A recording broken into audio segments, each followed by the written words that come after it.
everyone. I'm pumped. I'm so excited. It's been a while since I've done one of these lives. I think it is time for us to really dive in. There's a lot going on. As you guys are joining in, say what's up in the chat. Thank you to everyone who is eagerly waiting for me to jump on here. I'm so excited. It's been a minute, YouTube.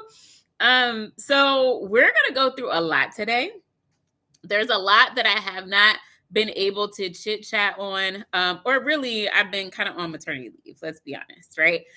So I've been on a maternity leave publicly while supporting everyone in NEXTGen from behind the scenes and directly. And so I thought, if not now, then when?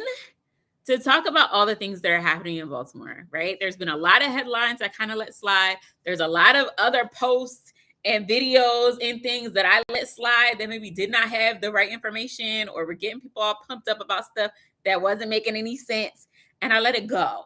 Why? Because I'm on maternity leave. I'm trying to keep my pressure down. But there comes a point when it's time to log back on, and turn the camera on so that we can just address all the things that need to be addressed. Let's clean it up, okay? Let's clean it up. Thank you. Congrats on the baby. Thank you. Hey, guys. It has been a while, Chrissy. What's going on? So make sure you share the live. You know that there's probably a ton of people that need to be on here. I'm already seeing some questions. We're going to talk about the vacancy ratification plan. I'm going to talk about the TIFF. Don't you worry. We're going to talk about some changes and things that I've seen. I'm just going to get it off my chest.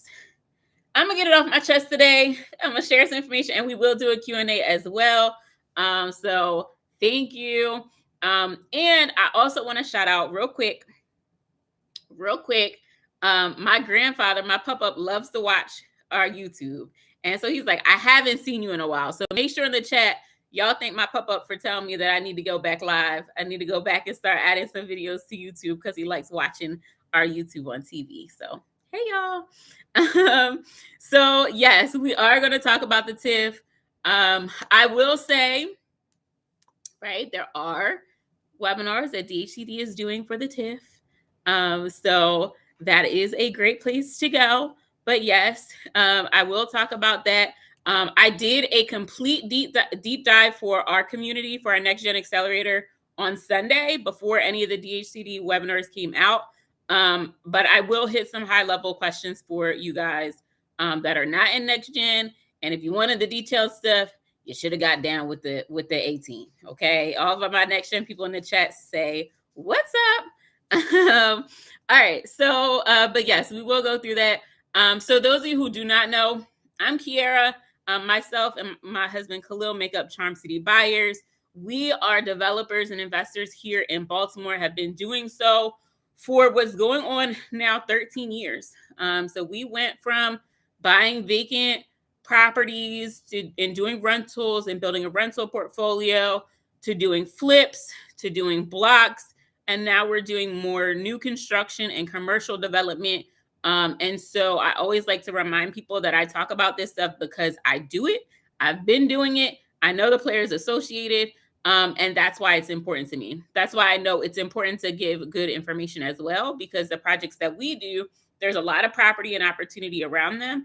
And the more people that we have who are doing real estate in Baltimore for the right reasons, with the right intentions, with integrity, who care about the community and know what they are doing, the better we all do. Right? And so that's why I share this information. That's why we have our NEXTGen Accelerator, because we want more people to find more success in Baltimore and spend more of their time achieving that success rather than navigating those failures. That's what it's about. Okay. And so that's who we are. Let me also just tell you, those people that said, what up, in the chat from NEXTGen. Let me tell you a little bit about them. Okay. They've invested over $50 million in Baltimore real estate in the last about 4 years. $50 million, right? That community has become one of the largest residential buyers in Baltimore real estate. And that's not people just scooping up some vacants for as cheap as they can find it. These are people doing renovations, providing housing for rentals or for sale, and actually getting the work done, which is why when we map where our people are buying, it aligns directly with what DHCD has for where they're eradicating vacants. So NextGen is about getting it done, and that's exactly what they're doing. So shout out to them. We have over 150 units under development right now. So we are moving. Just because you don't see us online doesn't mean we ain't getting this stuff done in these streets, okay? All right, so at the end of this, we are going to have a live Q&A. I will be interacting in the chat because I love a good chat. So feel free to kind of go back and forth with me there. So again, why now, right? I've been pretty quiet for the last few months. I am officially 9 months pregnant. So why now to get the gang back together on YouTube to really spit what's happening on the ground in Baltimore? And so there's a few reasons. One, Baltimore's really at this critical point, right? And so we've been talking about Baltimore real estate consistently for a very long time, right? On the internet, a lot of times people changing topics, changing subjects. They used to talk about real estate. Now they talk about credit repair, whatever, right? We've always been talking about Baltimore real estate because that's what we do.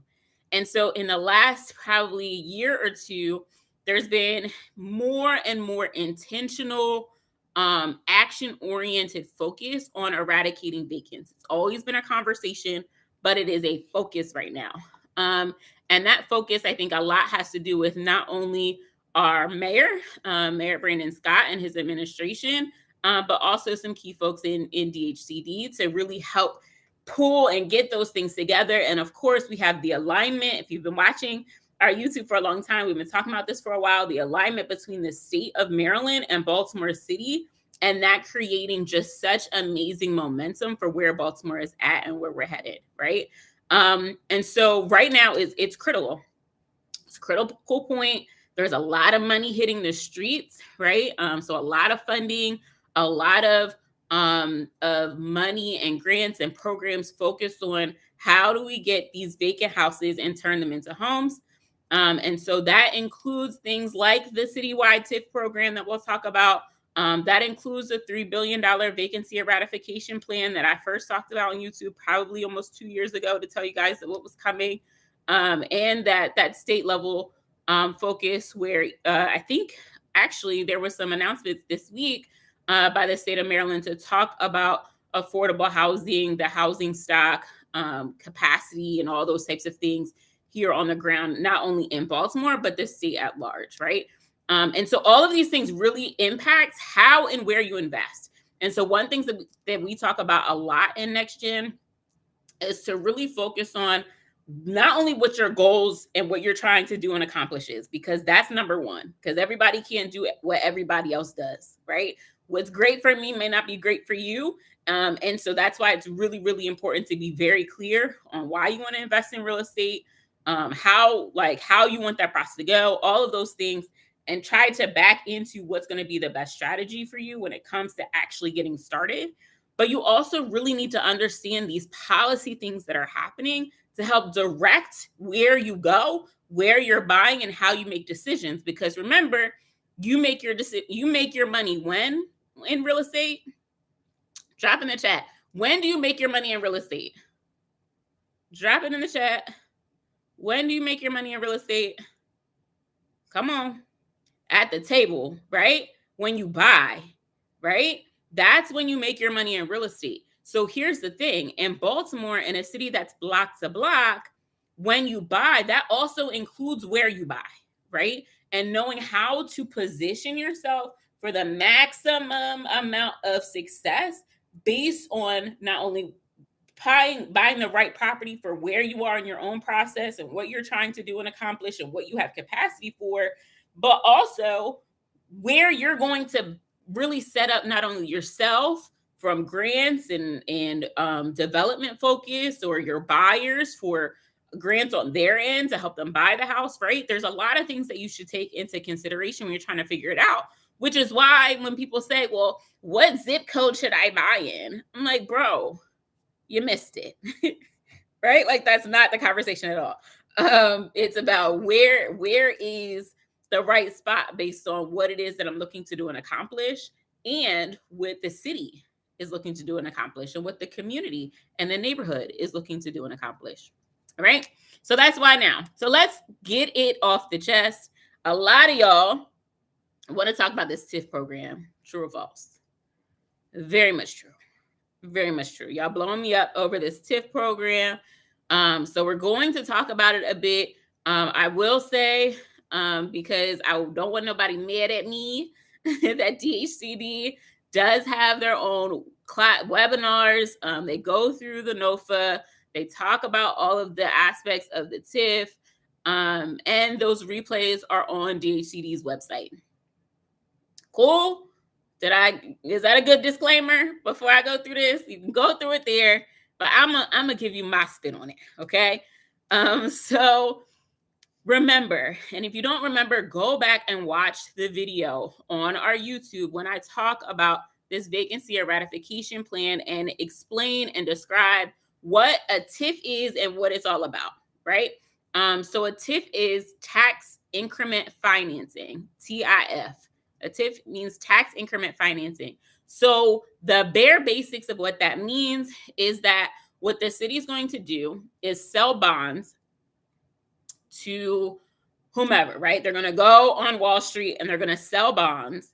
And those bonds essentially are people investing in the future revenue of these properties once they're developed, because then they can generate property taxes, right? And those property taxes are going to help pay off the TIF, right? They're going to pay off the bonds that they raise. And so the city is selling a bond on the market and then using that money to provide funding for these properties so that those properties can then be renovated and provide a tax basis for the city. Everybody following? Right? We got that. Let's check that part off, right? So what Mayor Brandon Scott did was he found an avenue to create a TIF that was citywide, which is unique because TIFs are usually very specific to areas or types of properties. So how he's doing this is pretty unique, but it's a citywide TIF district. So everywhere, non-contiguous, which means properties don't need to be next to each other. There's all these properties across the city that the DHCD or city council or whomever, they said, these are the properties that we want included in the TIF. Okay. So that's that, right? So the TIF map that DHCD released literally has green dots for every single individual property that qualifies for this TIF money. Now, I was on one of the webinars with DHCD and I'm in the chat and I'm trying so hard not to respond to people and all this kind of stuff. If your property is not on that map, your property doesn't qualify. Boom. I think somebody already asked, how do you qualify? Step number 1, have a property on the list. Okay? If you don't have a property on the list, you don't qualify. That's the full story. Okay? That's it. That's all. Your property is either on the list or it's not. You have a property that's a VBN. Cool. Is it on the list? Yes or no? If yes, you qualify. If no, you don't. Do you want to know if your property qualifies? Go to the map that they created and search your address. And your address will either pop up as eligible or it won't, because it doesn't. Okay? I'm trying to make it super duper simple. They will say TIF district, right? When they're talking about the program. Cool. When you hear the word district, you think it covers anything in a certain area. No. There are TIF eligible properties. The TIF qualifies for the whole city. And then city council, there was legislation and they chose specific properties. Your property is either on the list or it ain't.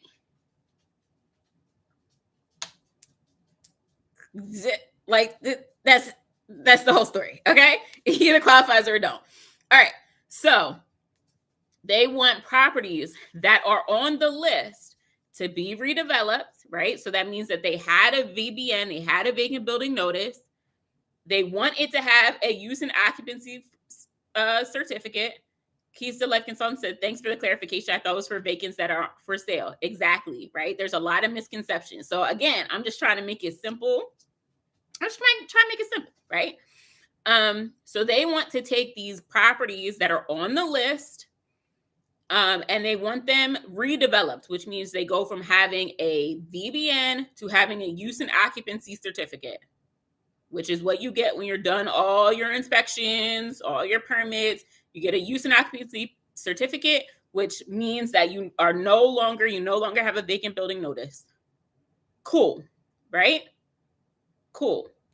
So the second part is they want these properties to be available for people who want to buy the house, so home ownership, or rent the house. But the people who move into that property can't make more than 115% of the area median income. Okay? They can't make more than 115% of the area median income. Great DHCD informational presentation yesterday. Your teachable presentation is on point too. Team NEXTGen and CCD. Yes. I got into the details with NEXTGen. I'm going to hit the highlights here. See, the people who move into your property either to buy or rent can't make more than 115% of the area median income. Area median income is set by the state.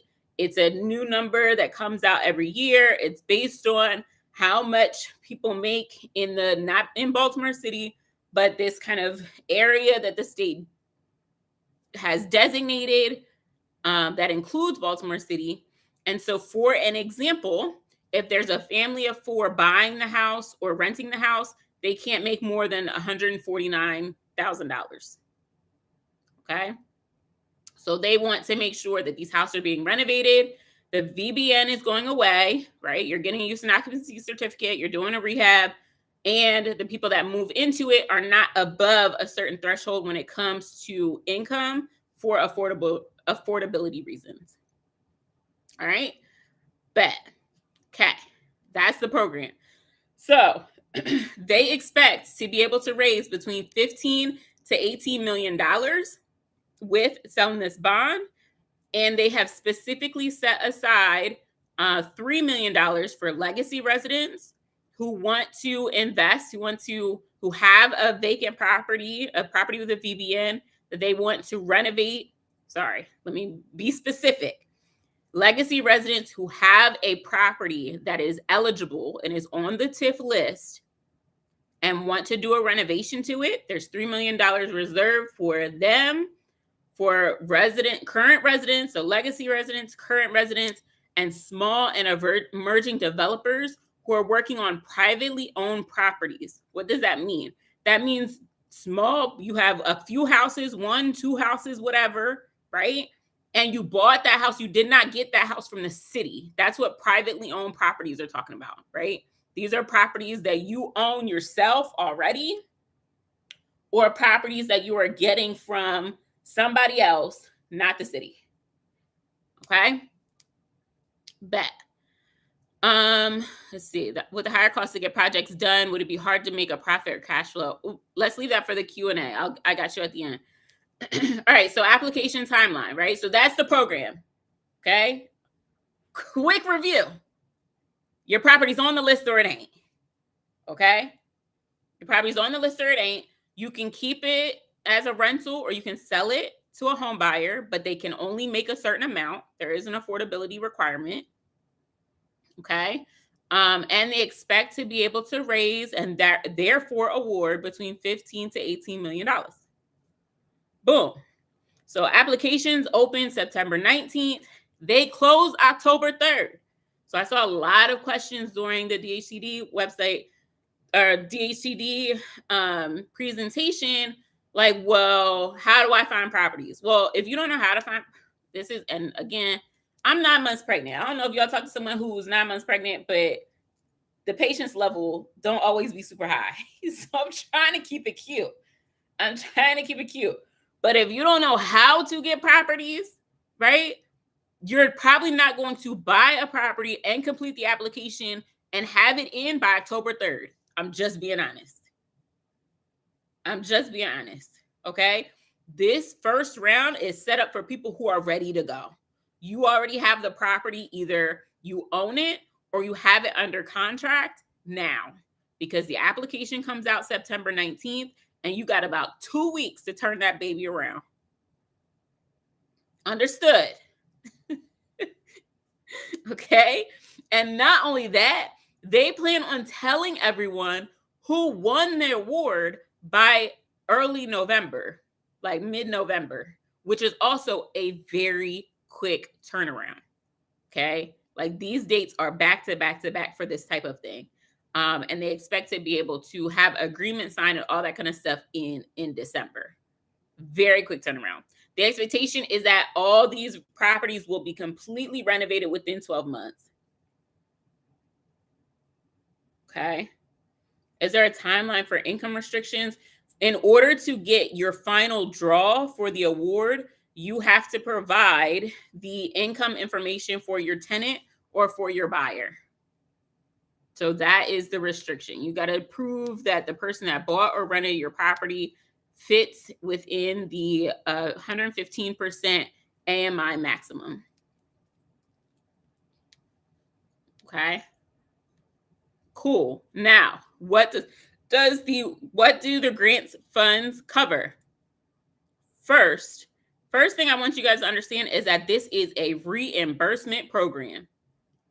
Okay? This is a reimbursement program. What does that mean? That means you need to already have the money to do the work, because they're only paying you after work is done. Okay? So keep that in mind. This is not I don't have the money to do the project and I want to try to get money for that.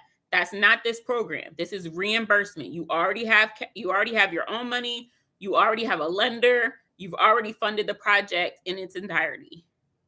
And you will need to show that you have the budget in the proposal, right? I know there's like this conception that all this like funding stuff is the easiest thing in the world to kind of come in and you sign a piece of paper and someone hands you a blank check, and that's just not how it works. That is not how it works. Okay. So cool. Boom. Made that clear. It's reimbursement. All right. So what does this funding amount cover?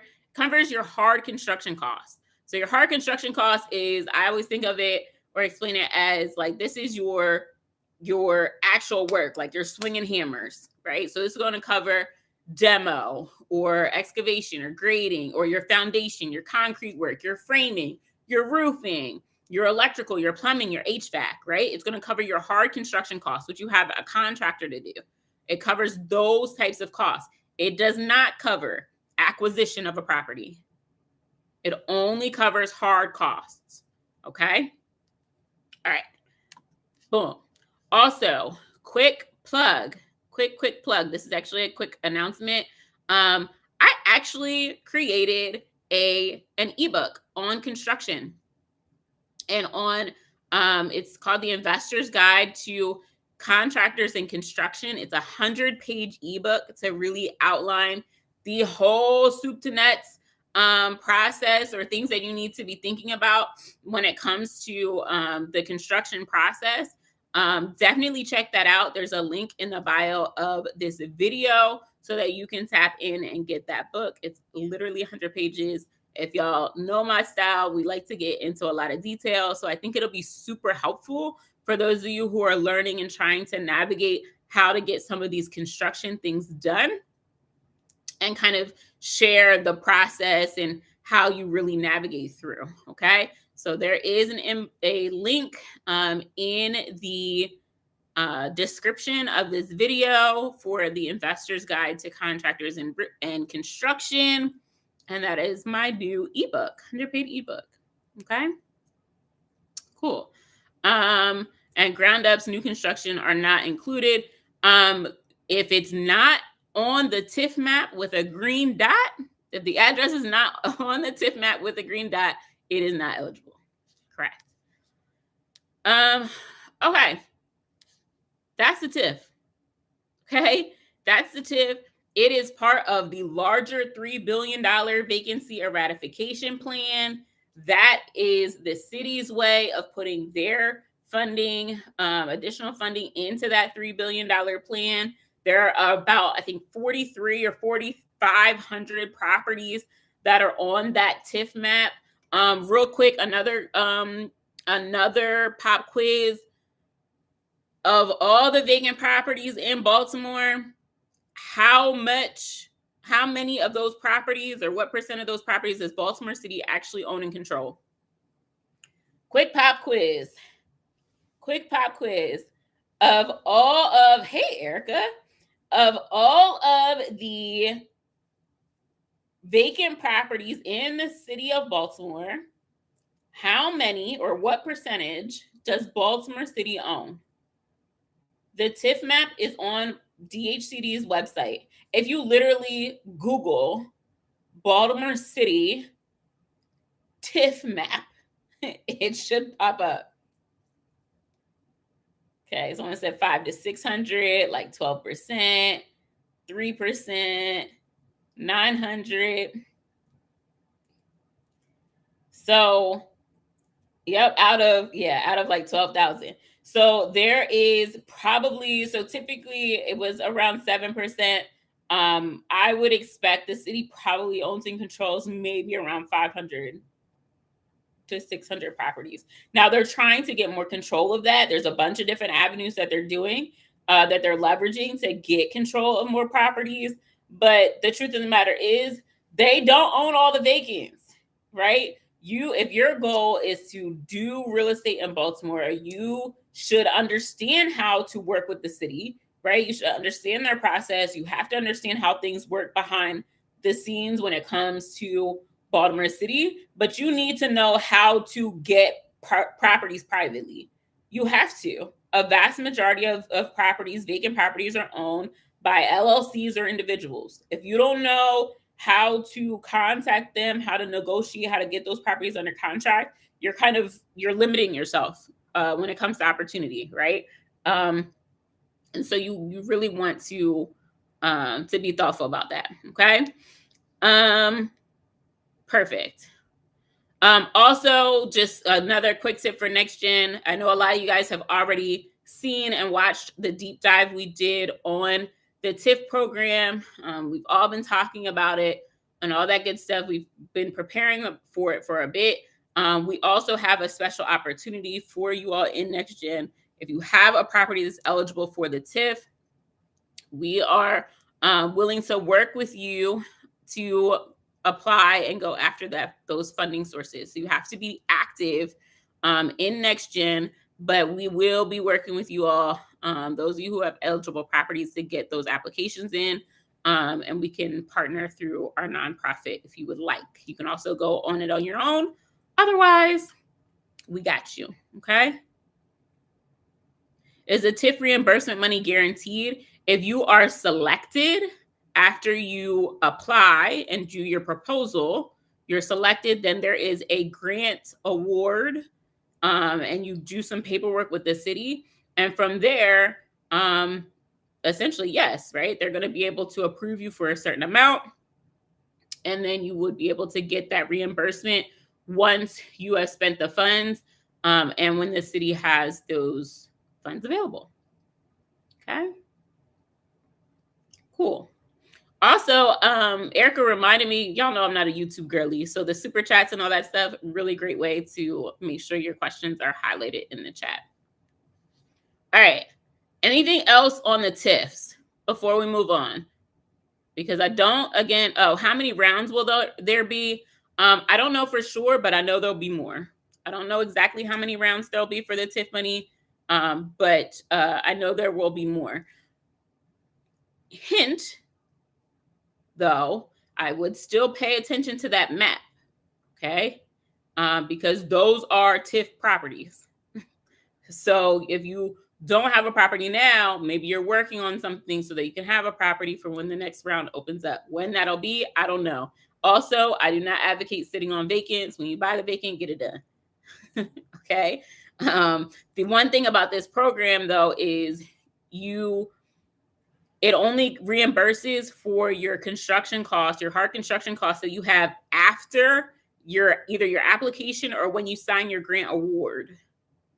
So it is like a timing thing, right? Like you're only really going to be able to qualify to get the money if you have the property when the application's open, or you have the property when the application's open, number one. And number two, you still have construction work to do. Like I have someone in NEXTGen right now who she's done, right? Like her project's done, and she's not really willing to wait to finish her project just for the little bit of money she has left on the project. You know, she's already done all the hard construction work. And so, you know, my opinion, if y'all want it, and I usually save all the crazy stuff when I'm just talking to our NEXTGen folks.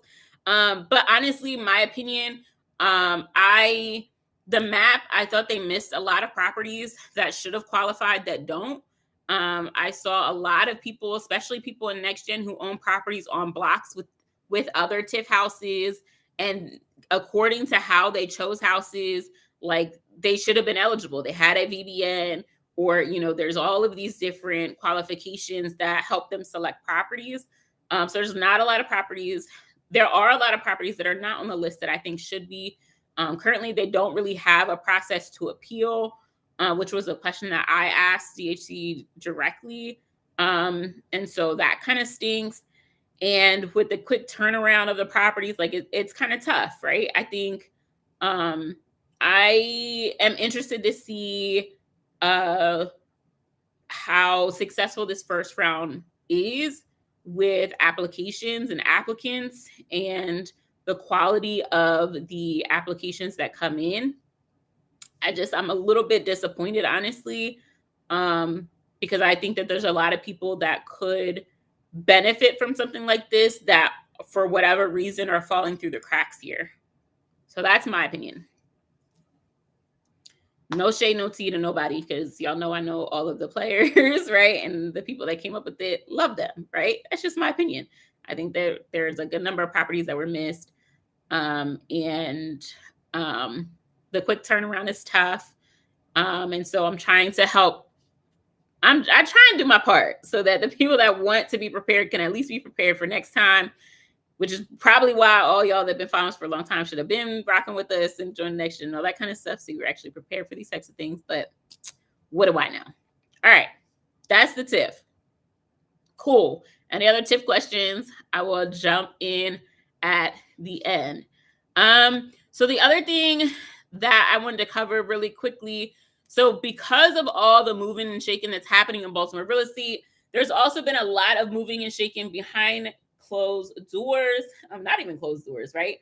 Just a lot of moving and shaking in general, right? There's a lot of strategy discussions, a lot of talking about, you know, where we see Baltimore in 5-10 years, what that looks like from every level, right? So from properties and vacants to how are we supporting and making sure our residents are good, so that as the development is happening on the ground, we're not repeating the mistakes of other cities that have gone through similar Renaissance process, and they didn't fare well, right? They got pushed out.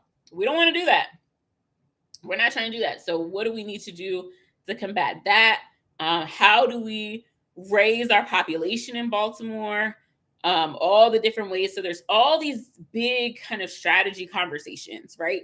And so, you know, even, you know, from the housing plan to the property taxes to infrastructure, there's a lot of money going towards infrastructure right now. And I'm be honest, I'm at the dealership way too much with my car and a flat tire. Okay. So it was time to put some money into these streets before I start sending some people some bills, okay, about these tires I got to take to the damn dealership all the time.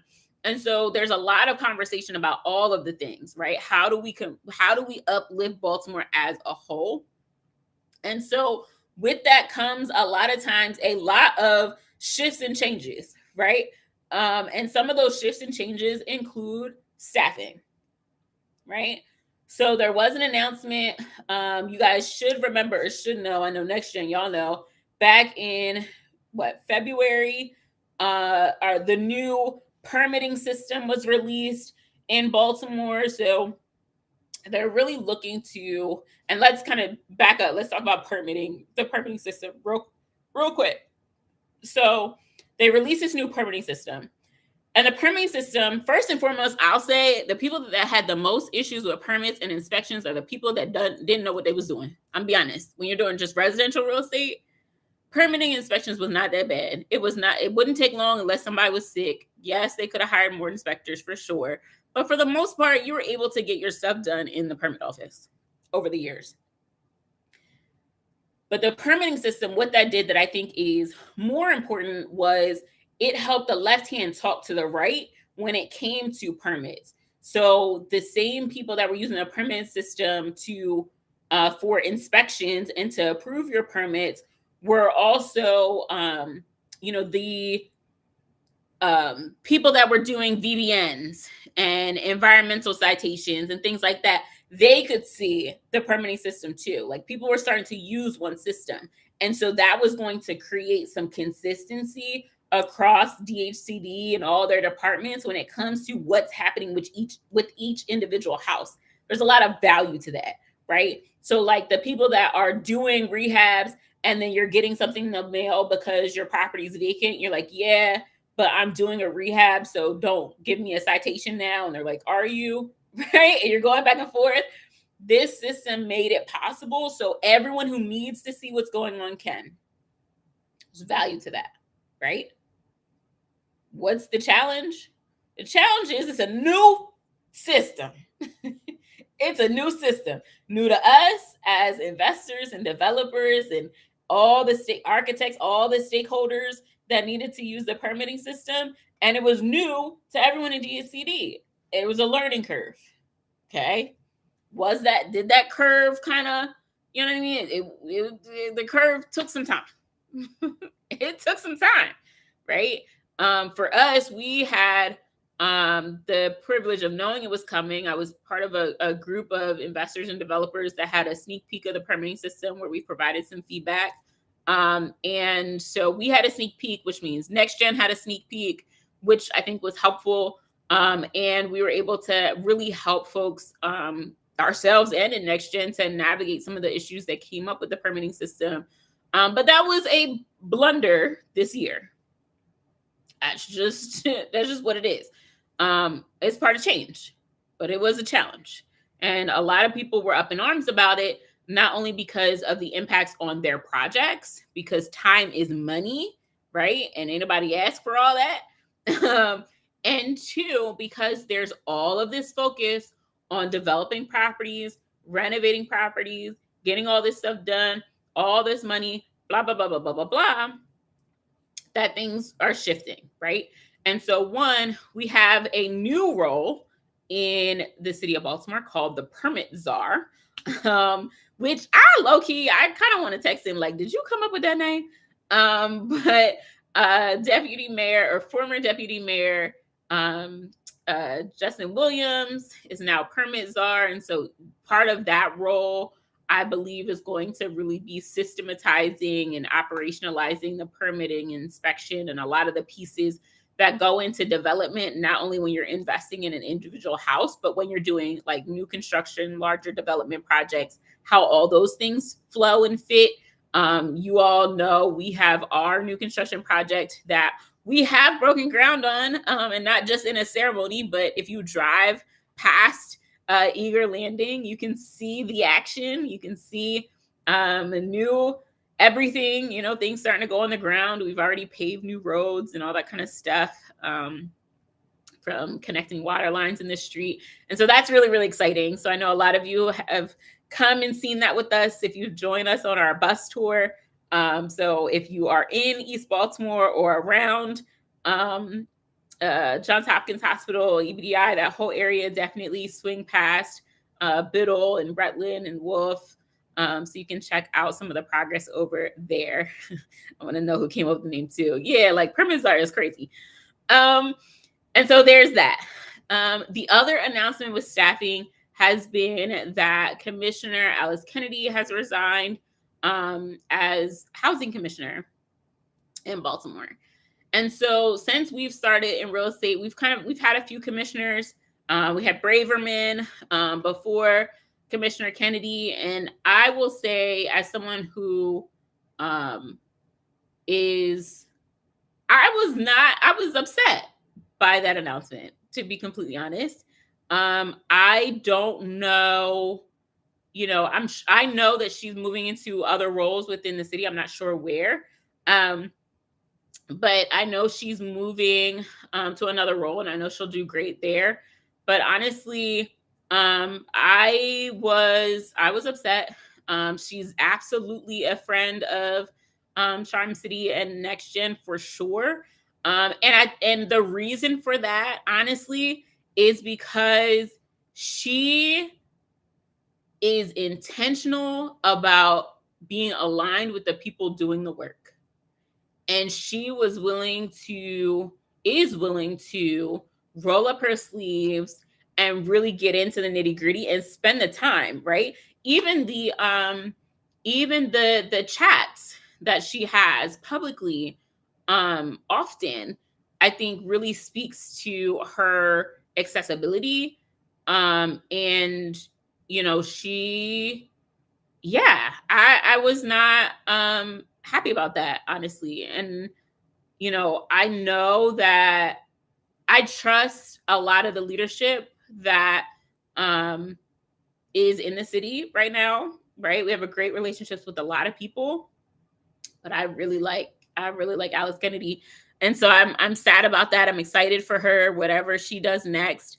But I do know that whoever steps in that role, it's very, very, very important for whoever comes in um, to be dedicated to the work more than the politics. Politics are important. They are. But you got to be closer to the work than the politics. And you have to be able to sort through the noise to find the execution, the executors, right? There is and can be a lot of noise and a lot of opinions from a lot of people that don't do what they talk about. And we need someone in that role that can manage the strategy and the high level and all of those things with the how do we get this stuff done, and who do I talk to that does this every day that can get this stuff done. And that is critically important, because if we don't have a balance between those two things, stuff starts getting missed, because then you start listening to the wrong people in the wrong places, right? I think it's really, really important. And I don't have any background on, like, or I would never say, right? But I just know that at such a critical time, it's really hard to move around some of these really important positions, and it not make waves. And I'll tell you, my group chat with other developers that I really expect was jumping a little bit, right? And so I don't think I'm the only one that's concerned. And so I say that to say, knowing that, again, I have a lot of great relationships. I have a lot of great respect for a lot of decision makers in Baltimore City. Love y'all. It makes me nervous. So call me when we're interviewing people, please. Please call me. Yeah. So, all right. So that's there. Boom. So we'll see what happens with that. I'm gonna leave that where it is before my husband calls me and tells me I'm talking too much. Okay. So with that, let's chat about I was going to talk a little bit about the state of Maryland, and how they're investing into all of this, right? So remember, they have the Baltimore Vacant Redevelopment Initiative, BVRI.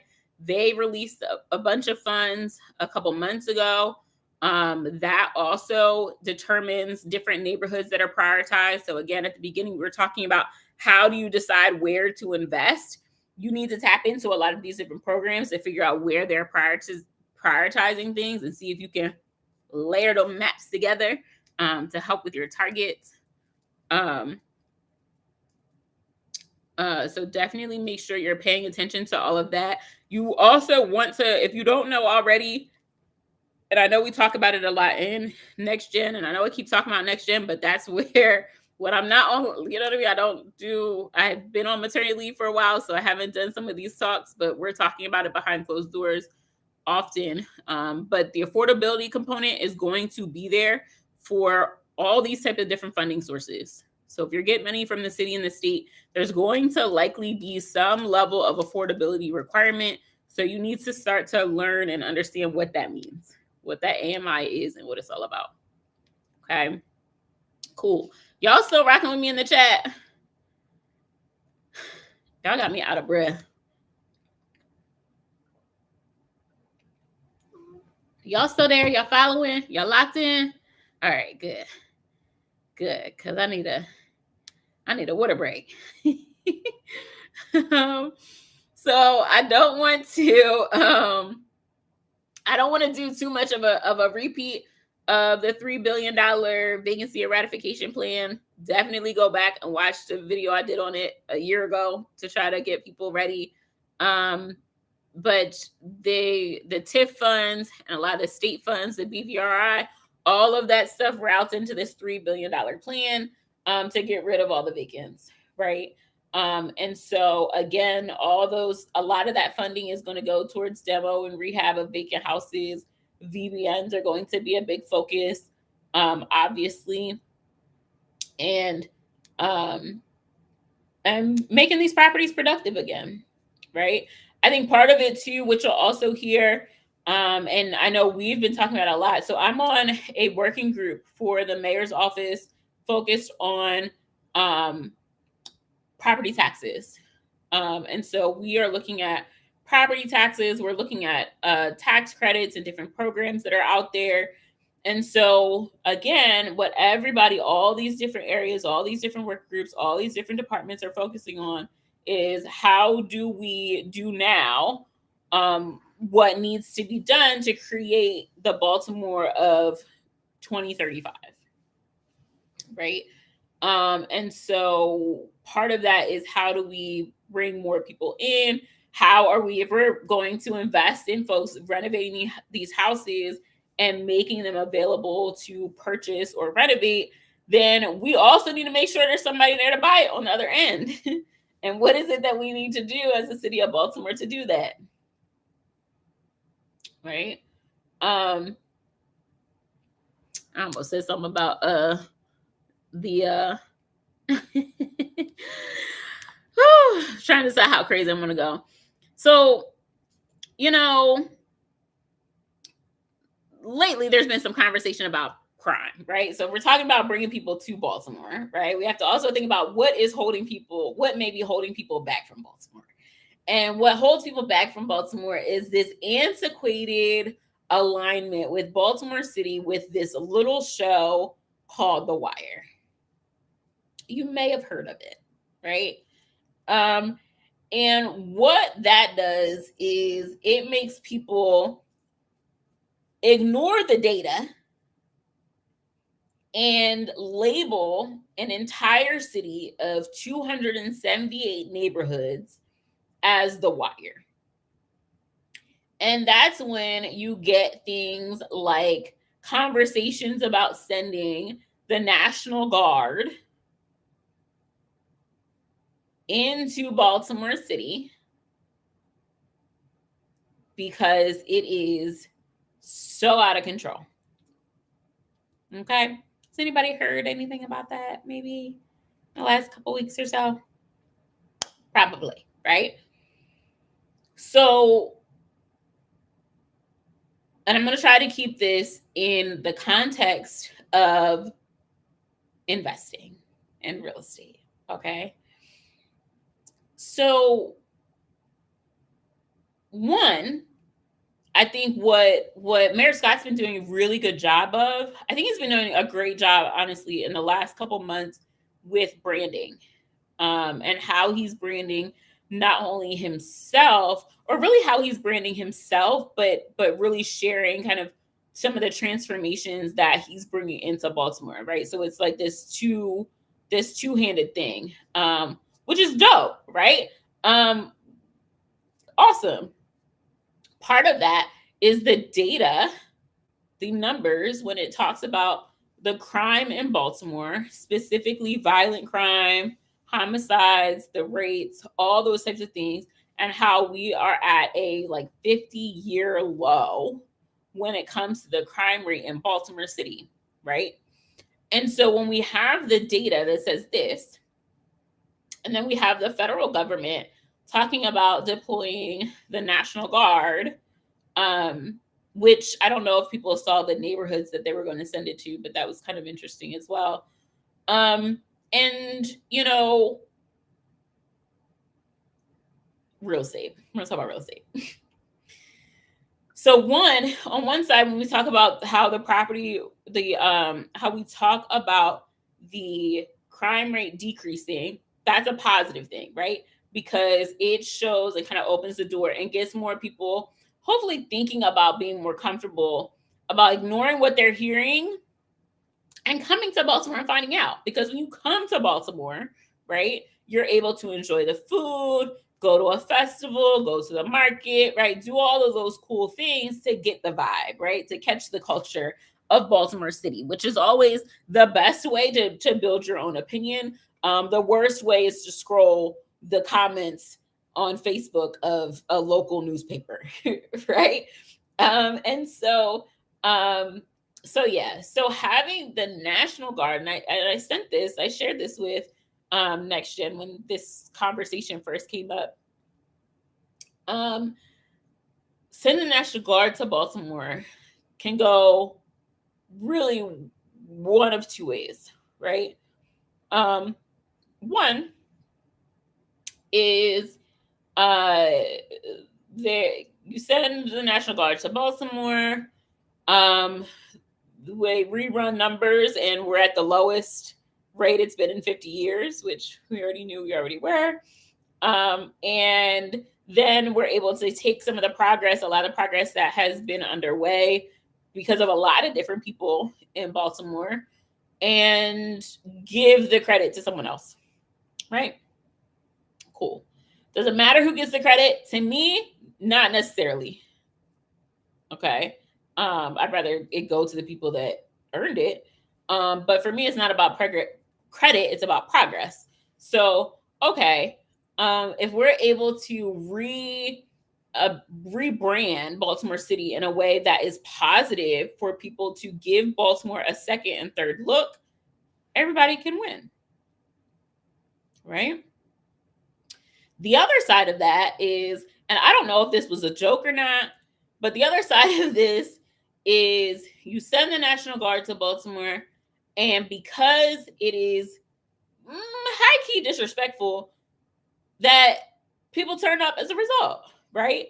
And you create the environment in which you are trying to portray, right? So I saw something online yesterday that some young kids stole some National Guard, like some trucks, like some military trucks in Memphis. Was that true? Did y'all hear that? I saw some kids driving. Maybe it was AI. And if it was AI, just blame the pregnancy. I was in a building like that. I saw it. But it did kind of low key what it's supposed to do, if that was true. Right? It's creating the environment in which they want everyone to feel is going on. Either way, from a real estate perspective, it gives the and I'm sorry, I know I'm stuttering through this because I'm just trying not to say anything too crazy. It gives the illusion that some people may want to be able to come into the city. Is that who we want here? That's a whole nother conversation. But sometimes you have to take if you're focusing on the real estate, just the value of the houses, right? What are the impacts of all the things that are going on? That's how my brain works with all of these different headlines and the things that we talk about, is what happens with the real estate, right? How is the real estate impacted at the end of the day by all of these conversations? Now, obviously, the community is a big part, and the culture is a big part, and the brand is a big part, and our people and the people that do this work every day, and all those things are huge parts, right? And I think everyone can probably guess where I stand on a lot of that. But at the end of the day, it's about how do we brand and market Baltimore to have open doors.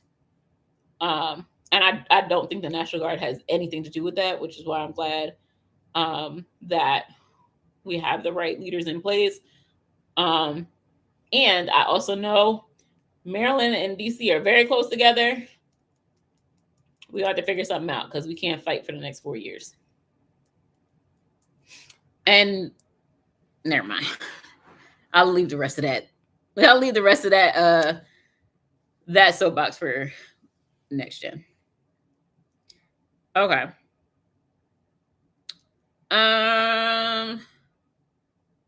Yeah. The house next door to me is on the TIFF map. Our block is so clean and neat. The vacant is the last eyesore. Yeah, so hopefully send it out or figure out who owns it. Make sure they get access to that money. Make sure they get it done. For sure. All right, so let's chat. Let's go through some questions. I did have a few questions that were submitted prior to this, so I will kind of go through a few of them as well. Feel free to use the super chat. I know that's the YouTube thing. Boop, boop, boop, boop. Okay. How do you think the pace of growth in Baltimore real estate market compares to other cities that have already reached their peak? Baltimore is unique. We have a lot more complexities than a lot of other cities. Philly is definitely a close cousin. I think one of the things that Philly did, there's a few things that Philly did. One, they revamped how they handled some of their property taxes. They have some programs with their blighted properties that I think was helpful as well. But they're also starting to, the conversation around Philly is that they push a lot of people out too, right? And so I think something that Baltimore is putting on the forefront is making sure that they are taking care of current and legacy residents. And honestly, that slows things down. But that's okay if it helps us do it right. And so I think that the pace is slower because Baltimore City doesn't own and control enough properties to really move as quickly as they want to.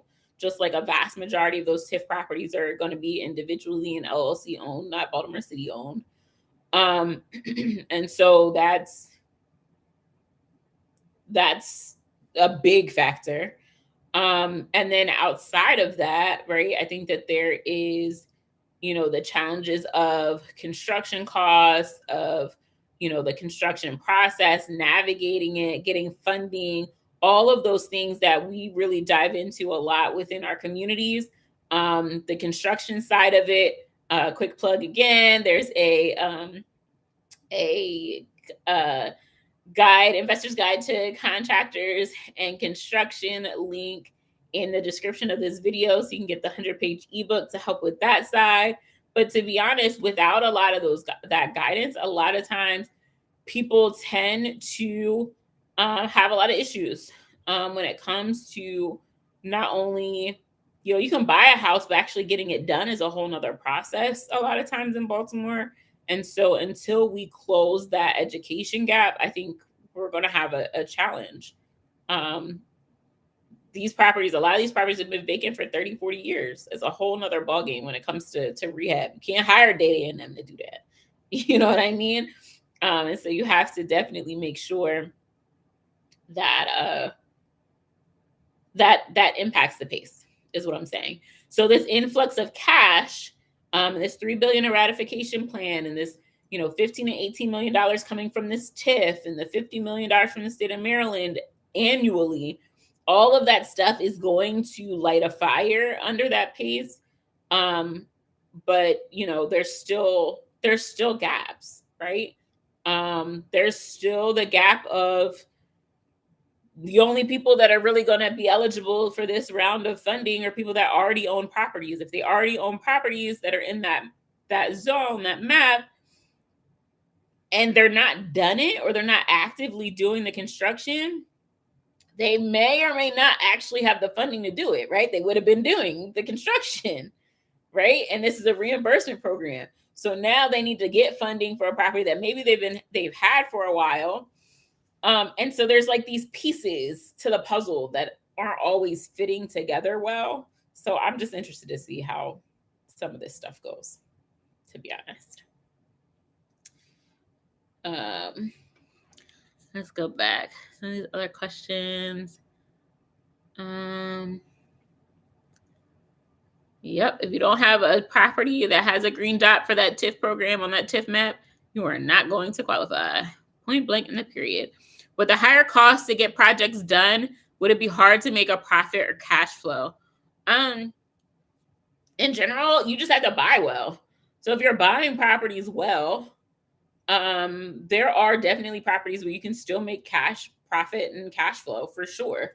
Programs like the TIFF, if you own a property already, you have these programs that are coming in that are trying to make it easier, right? They'll reimburse you for doing the framing and the roof and all that kind of stuff, right? There's money available to do that. If you have a property that's eligible on the TIFF map and you need a new roof, boom, you can get the new roof and get reimbursed for it. That does nothing but help the profitability or cash flow on the project.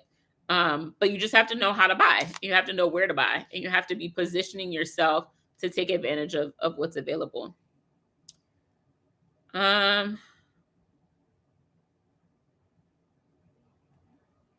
Yeah, so buying to Baltimore, apparently that website is down right now.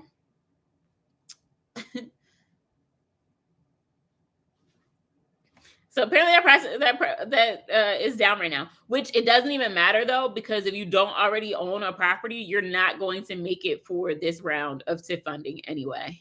The process to buy a property from the city definitely takes more than 2 weeks. So unless you're already negotiating an LDA with the city, you're not going to be eligible for this round anyway. But yeah, buying to Baltimore, the Baltimore City's website for buying city-owned properties, they plan on getting it back up as soon as they can. And in the meantime, it's not available. But either way, even if it was available, you're not going to be able to bid and negotiate and get an LDA on a property that Baltimore City owns in the next 2 weeks during the TIF eligibility process. Okay. Please don't make me say nothing messy, y'all. Please. Yep, you can watch. The replay will be up on the YouTube. So that's the program. That's why I want to update everybody on TIFF. I'm going to talk about some things that were happening on the ground. There's a bunch of stuff that I probably could have covered here, but I did want to just hit a few highlights of what I thought was kind of the most pressing issues or things that I think would be helpful for people to know and understand, especially with the TIFF, because I just,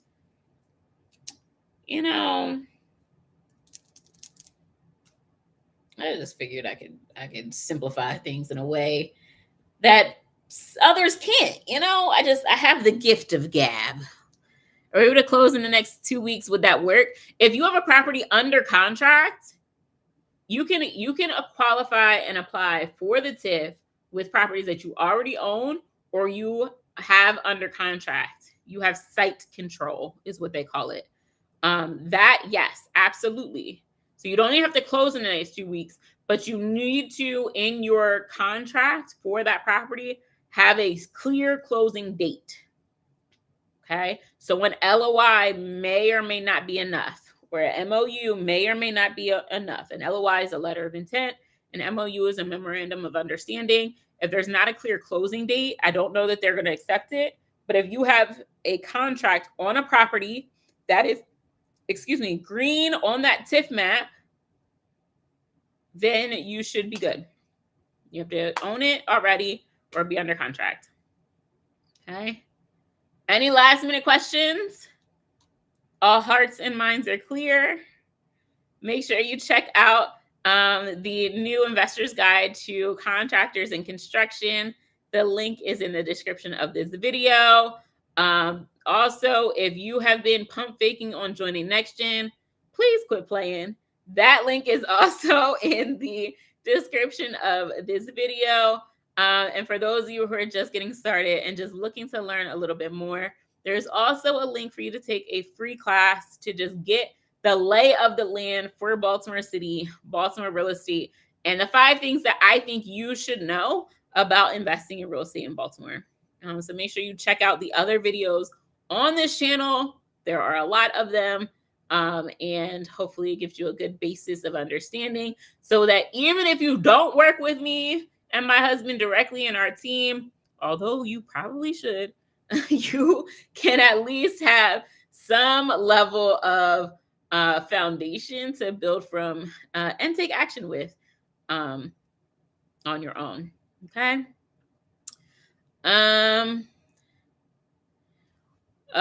Where should a family start to find or qualify for one of these TIFF renovated properties in 2026? Will this education be pushed on realtors? So I understand your question, Adam. You're just trying to see if they're going to like specifically highlight these TIFF properties or really help push them to the forefront for buyers. For a lot of these grants and funding sources, I've talked to DHCD and mentioned like, well, how can DHCD help with finding buyers and making sure that the money that they're putting on the street, there are people ready, willing, and able to buy or rent them. And I don't know that there's a specific process or program. I'm sure that they're going to say, you listed, or try to kind of push folks to live Baltimore, things like that. Is that enough?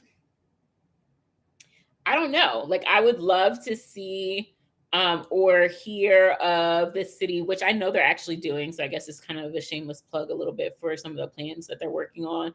But how they're revamping or updating or increasing funding for grants and incentives for home buyers, people buying properties to live in them, and how that relates to some of these other funding sources. Is there another grant available for TIFF properties or BVRI properties or developer incentive properties, like these properties that have city funding attached to them? Or at the very least, make sure that programs that already exist, like the Vacancy Value Booster Grant, which goes towards properties that have been vacant for at least 12 months and recently have a use and occupancy certificate, a buyer of that property can get a $10,000 grant called the Vacancy Value Booster Grant for down payment and closing cost assistance. And so I flip a house, I buy a house that's vacant, I do a rehab, I get a UNO, and a buyer gets $10,000 just because I did that work, right? And so the city putting more money towards those programs to make sure they don't run out of funding early, which I think that that's something that Commissioner Kennedy was already working on. Those types of things are helpful, but I don't know that there's going to be anything specific for this program. I haven't heard that, at least. Okay. Awesome. All right, y'all. So I hope you all have a great rest of your day. Thanks for joining. Share this video with other people. Hopefully, I'll find some time around here to hop on here a little bit more often. I always have a great time doing it. Those of you who are NextGen, y'all know I'll see you later. Talk soon, guys. Bye.